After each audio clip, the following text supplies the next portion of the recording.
Good morning दोस्तों। आज मैं कुछ ऐसा टॉपिक लेके आया हूँ जहाँ पर हम कहीं न कहीं जीवन में सक्सेस होने के लिए आगे बढ़ते हैं।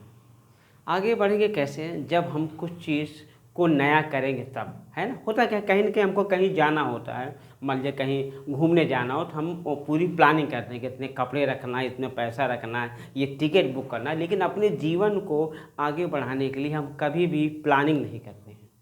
यही हमारी सबसे बड़ी भूल हो जाती है। तो इसलिए बहुत ज़रूरी है कि अगर हमें जीवन में सक्सेस होना है, जीवन में क्या, अगर हमें सक्सेस होना है, चाहे वो पढ़ाई हो, चाहे वो बिजनेस हो, कोई भी क्षेत्र हो, अगर आपको सक्सेस होना है तो कुछ बातों को आपको ध्यान में रखना होगा। जैसे यहाँ पर लिखा हुआ सक्सेस, क्या लिखा हुआ? सक्सेस लिखा हुआ।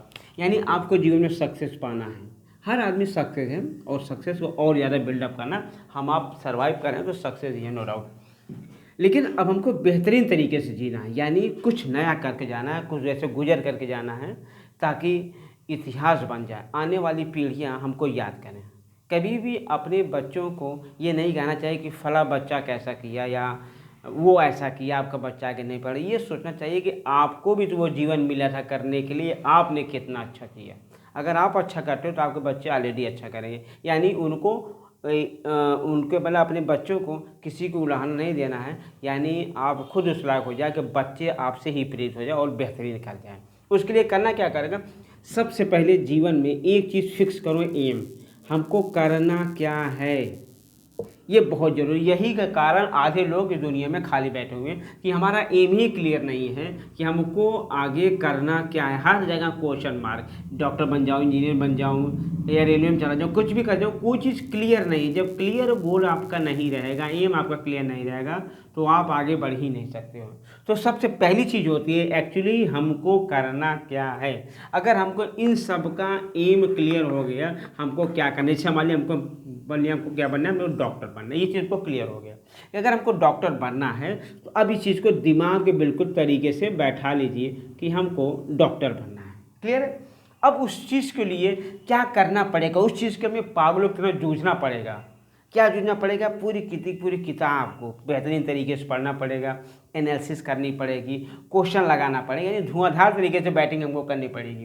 क्लियर? तो सबसे पहली चीज़, सबसे पहले आप क्या चाहिए? एम चाहिए। एम डिसाइड होगा, समझ लीजिए आप आधा सक्सेस हो चुके हैं। तो इसलिए पहले क्या चाहिए? एम। अगर आपने एम कर लिया, यानी एम आपने डिसाइड कर लिया कि हमको क्या बनना है, तो फिर उसका दूसरा चरण आता है लर्निंग। लर्निंग मतलब हमें कुछ न कुछ नया तरीका ढूंढना पड़ेगा कि कुछ ऐसा करें कि और बेहतर हो जाए, और आसानी से याद हो जाए, और अच्छे क्वेश्चन लग जाए, कम टाइम में हम ज़्यादा कर सकें। ये सारी चीज़ें हमको सीखना है। जैसे कुछ लोग क्या करते हैं, कहते हैं कि हमारे पास टाइम नहीं है, मैं ये पढ़ता हूँ वो पढ़ा, टाइम नहीं मिलता। अरे भाई, सबके पास 24 आवर्स है, उससे ज़्यादा किसी के पास नहीं है। लेकिन आप क्या करते हो, कुछ टाइम आप मित्रों के साथ बिता देते हो, कुछ टाइम आप मोबाइल के साथ बिता सकते हो। अगर आपको क्या करना है, जो भी आपको टाइम मिला उसको 100% यूज़ करना है। जैसे आप लीड लगा के गाना सुनते हो, आनंद नहीं, ये आनंद नहीं लेने का टाइम है। आप कुछ टॉपिक को रिकॉर्ड कर ली, उसको आप सुनिए बार बार। जब सुनेंगे हमेशा याद हो, क्योंकि बायोलॉजी, आपको डॉक्टर बनना है तो बायोलॉजी आपको बेहतरीन तरीके से पढ़ना पड़ेगा, याद करना पड़ेगा। बायोलॉजी बार बार चिल्ला के बोलती है। जैसे सुभाष सर ने कहा था, तुम मुझे खून दो मैं तुम्हें आज़ादी दूंगा, वैसे बायोलॉजी कहती है तुम मुझे रिवीजन करो मैं तुम्हें ज्ञान दूंगा। ये चीज़ याद रखिएगा, बार बार रिवाइज करेंगे तो बायोलॉजी बिल्कुल भर जाएगी। सिर्फ बायोलॉजी में सारे टॉपिक को आप पढ़िए, चाहे फिजिक्स हो चाहे केमिस्ट्री हो, सबको आप बार बार रिवाइज करिए, प्रैक्टिस करिए।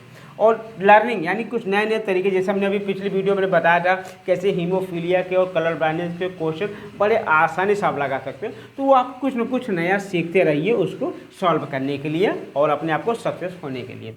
तीसरा क्या होता है? एनालिसिस। ये बहुत ही ज़रूरी है। जब आप रात को सोने लगेगा तब ध्यान से सोचिए कि एक्चुअली हमने आज दिन भर में ऐसा कुछ काम किया है जो हमारे जीवन में प्रगति लाने के लिए है कि नहीं है, या कुछ हमने ऐसा काम किया जो हमारी प्रगति को रोक रहा है।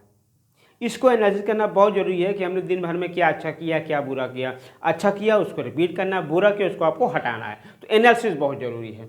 उसके साथ साथ आता लास्ट में एनालिसिस बाद प्लान एट द नाइट, यानी सुबह हमें फिर से काम में लगना है, अपने लक्ष्य के पीछे भागना है। तो किस तरीके से करना है, यानी क्या प्लान बनाना है, यानी कल का पूरा दिनचर्या किस तरीके का होगा उसको आपको प्लान करना है। जिसे हमको कर दिया कि पर्टिकुलर टॉपिक हम बायो का ही पढ़ेंगे, फिर हमने लिख दिया कि फिजिक्स का इतना पढ़ेंगे, फिर हमने लिख दिया केमिस्ट्री कितना पढ़ेंगे।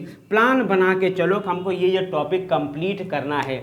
जब आप प्लान बना कर चलोगे तो टाइम से आपका सिलेबस खत्म हो जाएगा, टाइम से सिलेबस खत्म होगा तो रिवीजन हो जाएगा अच्छा, और रिवीजन अच्छा हो जाए तो प्रैक्टिस अच्छा हो जाएगा, और बेहतरीन, मैं बता रहा हूँ बहुत ही बेहतरीन सक्सेस होने वाले हैं आप अगर आप इन रूल्स को फॉलो करते हैं। क्लियर?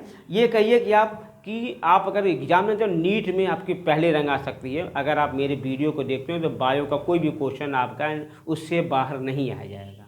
बस हमारे अकॉर्डिंग आप वीडियो को देखिए, जो बताया गया है उसमें क्वेश्चन लगाइए और इन रूल्स को फॉलो करिए। एम, लर्निंग, एनालिसिस और प्लान, अगर ये 4 रूल को आप फॉलो कर रहे हो तो आप बेहतरीन रैंक ला सकते हो। आप किसमें? नीट में। नीट में नहीं, आप अपने जीवन में भी रैंक ला सकते हो यार। बस इन सारी चीज़ों को आप ध्यान रखिएगा। थैंक यू, धन्यवाद।